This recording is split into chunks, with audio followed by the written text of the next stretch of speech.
دوستوں اور بزرگوں، موجودہ زمانے کے اندر اور اس سے پہلے چار سلاسل طریقت، بہت زیادہ سلاسل طریقت ہیں. تو دنیا کے اندر جو باقی سلاسل طریقت کے علاوہ جو مین سلاسل طریقت ہیں، جو بڑے سلاسل طریقت ہیں، ان میں چار سلاسل طریقت سب سے بڑے ہیں، جن میں سب سے بڑا سلسلہ طریقت نقشبندیہ، مجددیہ، نوریہ. بدقسمتی سے ہمارے مشائخ میں ایسے جاہل اور ایسے یعنی کہ بغض رکھنے والے لوگ شامل ہو گئے ہیں، جو بظاہر بیعت تو سلسلہ طریقت نقشبندیہ میں کرتے ہیں اور اپنے آپ کو نقشبندی بھی کہلاتے ہیں، لیکن وہ موجودہ دور میں اپنے آپ کو مجدد بھی کہتے ہیں، لیکن وہ موجودہ دور میں سلسلہ طریقت نقشبندیہ جو عالی شان سلسلہ ہے، اس کی نسبت سیدنا ابو بکر صدیق رضی اللہ تعالیٰ عنہ کی طرف کرنے سے انکاری. بدقسمتی کی بات یہ ہے کہ اس طرح کے لوگ اب ہمارے خاندان میں بھی پیدا ہو گئے. بات سیدھی کرتا ہوں میں، ڈرنے جھکنے والی بات نہیں ہے. اس طرح کے لوگ ہمارے خاندان میں بھی پیدا ہو چکے ہیں، باہر بھی پیدا ہو چکے ہیں، جو سلسلہ طریقت نقشبندیہ کو آج صدیاں گزرنے کے بعد ان کا یہ دعویٰ ہے کہ سلسلہ طریقت نقشبندیہ سیدنا ابو بکر صدیق کے ساتھ منسوب نہیں ہے، بلکہ یہ سلسلہ بھی سیدنا مولا علی کرم اللہ وجہ الکریم کے ساتھ منسوب ہے. یہ سراسر جہالت ہے. جو شخص بھی یہ دعویٰ کرتا ہے وہ صدیوں پر محیط تصوف اور روحانیت کی تاریخ اور سلسلہ طریقت نقشبندیہ کے اتنے عظیم و شان ہستیوں کو جھٹلاتا ہے. اور جو بندہ اپنے آباء و اجداد کو جھٹلائے، جو اپنے بزرگوں کو جھٹلائے، اس سے بڑا جھوٹا اور کوئی نہیں ہو سکتا. تو اس سلسلہ طریقت میں، باقی سلاسل طریقت میں سلسلہ طریقت چشتیہ ہے، سلسلہ طریقت سروردیہ ہے، اور سلسلہ طریقت قادریہ ہے، اس طرح دیگر سلاسل بھی ہیں. سارے سلاسل طریقت اپنے اپنے مقام پر بہت اعلیٰ درجہ رکھتے ہیں، اپنی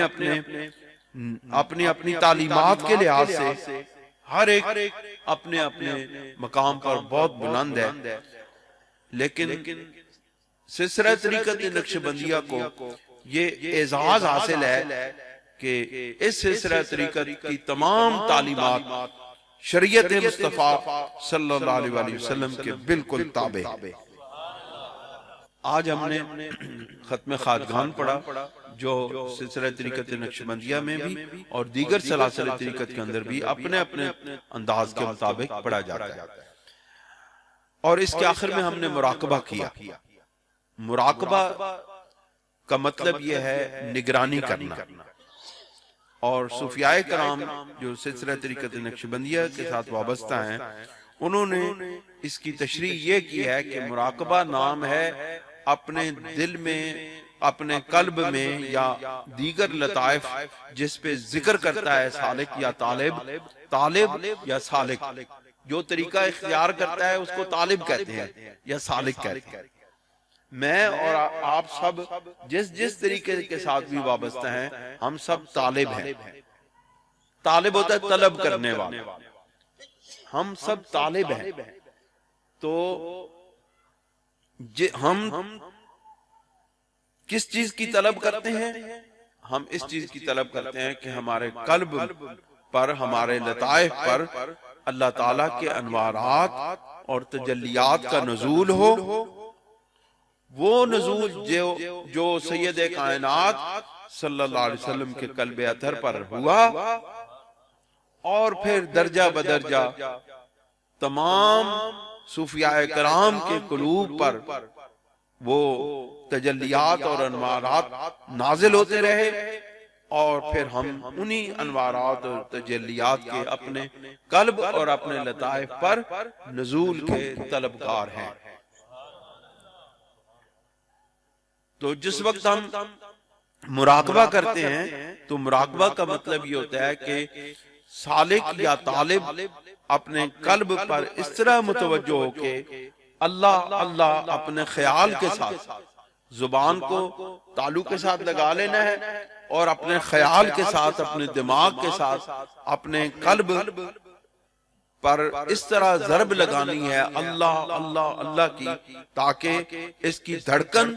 جو آپ کو محسوس ہوتی ہے، آپ تھوڑی سی توجہ کریں گے آپ کو اپنے قلب کی دھڑکن محسوس ہوتی ہے، وہ جو قلب کی جو دھڑکن محسوس ہو رہی ہوتی ہے اس ہر دھڑکن کے ساتھ آپ اللہ اللہ خیال کے ساتھ کہیں گے تو اس طرح آپ کی توجہ تمام وسوسوں سے خیالات سے پاک ہو کر کے جو مراقبہ کا بنیادی مقصد ہے، مراقبہ کا مطلب ہے دل میں آنے والے وسوسوں اور خیالات کو پاک کر کے صرف اور صرف اللہ تعالیٰ کے ذکر جو ہے وہ اس کو اپنے قلب پر یا دیگر لطائف پر کیا جائے۔ تو ہم جو آنکھیں بند کر کے زبان کو تالو کے ساتھ لگا کے اپنے دل کی دھڑکن کے ساتھ اللہ اللہ اللہ کرتے ہیں تو ایک وقت ایسا آتا ہے کہ ہمارا قلب از خود اللہ اللہ اور ذکر الہی میں مشغول ہو جاتا ہے۔ جس وقت یہ کیفیت حاصل ہوتی ہے تو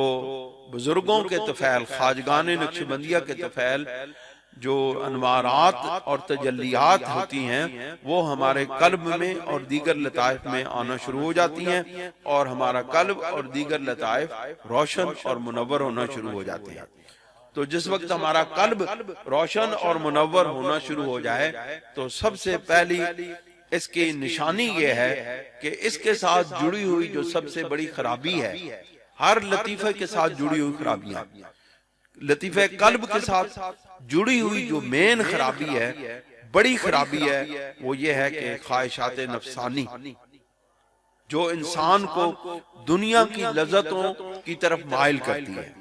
جس کو نفس امارہ بھی کہتے ہیں، جو دنیا کی لذتوں کی طرف مائل کرنے والی خواہشات ہیں ان کی تہذیب ہونا شروع ہو جاتی ہے، اور جو وہ بدترین چیزوں کی طرف مائل ہونے والی خواہشات ہیں، جو لذات نفسانیہ کی طرف مائل ہونے والی خواہشات ہیں، جو انسان کو دنیا کی حرص و ہوس میں مبتلا کرنے والی خواہشات ہیں، اب وہ خواہش تو باقی رہتی ہے، خواہش ختم نہیں ہوتی، خواہش بدل جاتی ہے۔ یہ نہیں ہوتا کہ کوئی چیز ختم ہو جائے، جو انسان کے اندر اللہ تعالیٰ نے جو چیزیں رکھی ہیں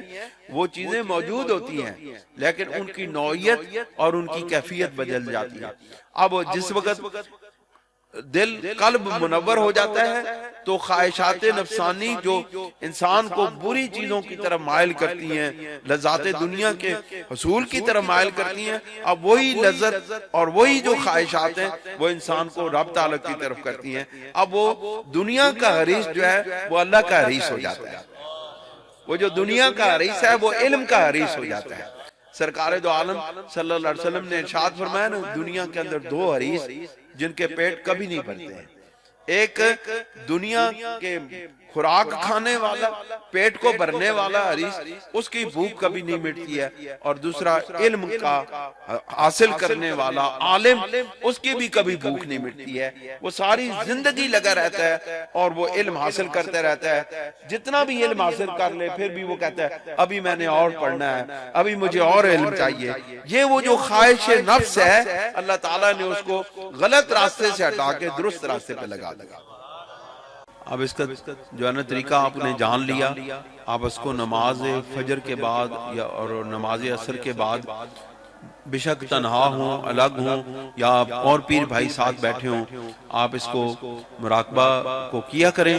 انشاءاللہ العزیز آہستہ آہستہ آہستہ آہستہ جو ہے نا قلب جو ہے منور ہونا شروع ہو جاتا ہے اور اس کی برکتیں عطا ہونا شروع ہو جاتی ہیں۔